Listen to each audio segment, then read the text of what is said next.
Hello everyone, welcome back to my channel. हमारी ये video UP BEd scholarship form से related है। आप सभी के कुछ सवाल रहते हैं स्कॉलरशिप से संबंधित, जैसे स्कॉलरशिप के लिए इनकम कितनी होनी चाहिए, क्या डायरेक्ट एडमिशन में स्कॉलरशिप मिलती है, क्या दूसरे राज्य के अभ्यर्थी स्कॉलरशिप फॉर्म फिल कर सकते हैं। तो इस तरह के सवालों का जवाब आपको इस वीडियो में प्रोवाइड किया जाएगा। अगर इससे अलग भी आपके कोई सवाल हैं तो आप कमेंट सेक्शन में पूछ सकते हैं, उसका सॉल्यूशन भी आप सभी को बताया जाएगा। तो चलिए वीडियो को स्टार्ट कर लेते हैं। देखिए, हम पहला सवाल देख लेते हैं, स्कॉलरशिप के लिए इनकम कितनी होनी चाहिए।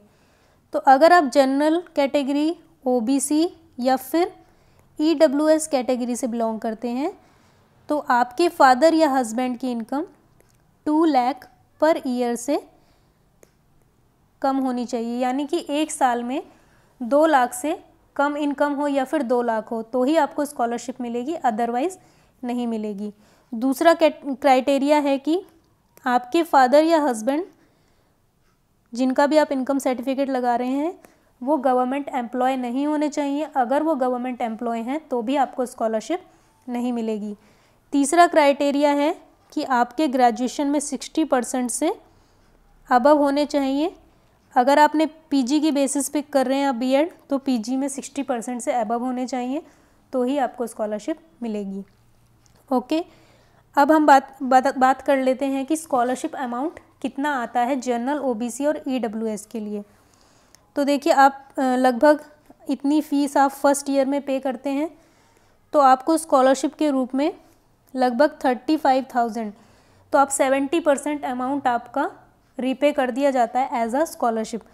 तो आपको 35,000 रुपीज़ मिल जाते हैं अगर आप ये सारे क्राइटेरिया भी फुलफ़िल करते हैं तो। ओके, अब हम बात कर लेते हैं SC ST के लिए। अगर आप SC ST कैटेगरी से बिलोंग करते हैं तो आपके फादर या हस्बैंड की ईयरली इनकम 2.5 लाख से कम होनी चाहिए या फिर 2.5 लाख होनी चाहिए तो ही आपको स्कॉलरशिप मिलेगी। दूसरा क्राइटेरिया सेम है कि गवर्नमेंट एम्प्लॉय आपके फादर या हस्बैंड नहीं होने चाहिए। तीसरा क्राइटेरिया परसेंटेज का है। तो देखिए, 55% वाली जो बात है उसके बारे में अभी मैं क्लियर नहीं कह सकती क्योंकि इसकी कोई ज़्यादा चर्चा नहीं है, तो आप इसके बारे में अपने कॉलेज में पूछ सकते हैं, वहाँ आपको इस बारे में क्लियरली बता दिया जाएगा।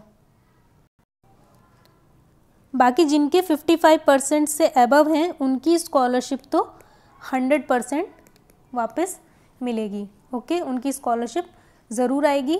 और जिनके 55% से कम है वो इसके बारे में अपने कॉलेज में बात कर सकते हैं।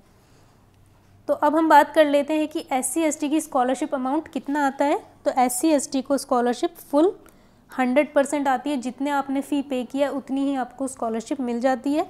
तो इस बार 0 फीस पर भी एडमिशन्स नहीं हुए हैं तो सभी को फ़ी पे करनी पड़ी है। तो जो भी इस कैटेगरी में आते हैं उन सभी की स्कॉलरशिप उनको फुली वापस मिल जाएगी। तो यहाँ तक आप सभी को क्लियर हो गया। अब हम बात कर लेते हैं डायरेक्ट एडमिशन में स्कॉलरशिप आती है या नहीं आती है। तो आप ये बात समझ लीजिए। देखिए, डायरेक्ट एडमिशन भी काउंसलिंग का ही एक पार्ट है। जिस तरह से आपने फर्स्ट राउंड किया, सेकेंड राउंड किया, तो ये थर्ड राउंड ऑफ काउंसलिंग है। और आपकी स्कॉलरशिप इसमें क्यों नहीं आएगी, क्यों आप इस 100% डायरेक्ट एडमिशन में भी स्कॉलरशिप आती है, क्योंकि आप कहीं अलग से एडमिशन नहीं ले रहे हैं, आपने भी एंट्रेंस एग्ज़ाम दिया है, आप एक एनरोल्ड कैंडिडेट हैं। अगर कोई इस तरह से एडमिशन लेता है, वैसे तो इस तरह से एडमिशन मिलता नहीं है और लेना भी नहीं चाहिए, तो उनकी स्कॉलरशिप नहीं आती है। आपने एंट्रेंस एग्ज़ाम दिया है, आपके पास एक वैलिड स्टेट रैंक है, आपकी स्कॉलरशिप बिल्कुल आएगी। वही क्राइटेरिया फुलफ़िल करेंगे, सभी के लिए सेम है, चाहे फर्स्ट राउंड में हो, सेकेंड राउंड में हो या थर्ड राउंड में, आप सभी के लिए सेम है। जितनी स्कॉलरशिप फर्स्ट राउंड वाले की आएगी उतनी ही स्कॉलरशिप डायरेक्ट एडमिशन वाले के लिए भी आएगी। तो ये क्वेश्चन आपको बिल्कुल क्लियर हो गया, डायरेक्ट एडमिशन वालों की स्कॉलरशिप आती है। ओके, अब हम बात कर लेते हैं तीसरे सवाल की, क्या दूसरे राज्य के अभ्यर्थी स्कॉलरशिप फॉर्म भर सकते हैं। तो देखिए, दूसरे राज्य के अभ्यर्थी स्कॉलरशिप फॉर्म नहीं फिल कर सकते।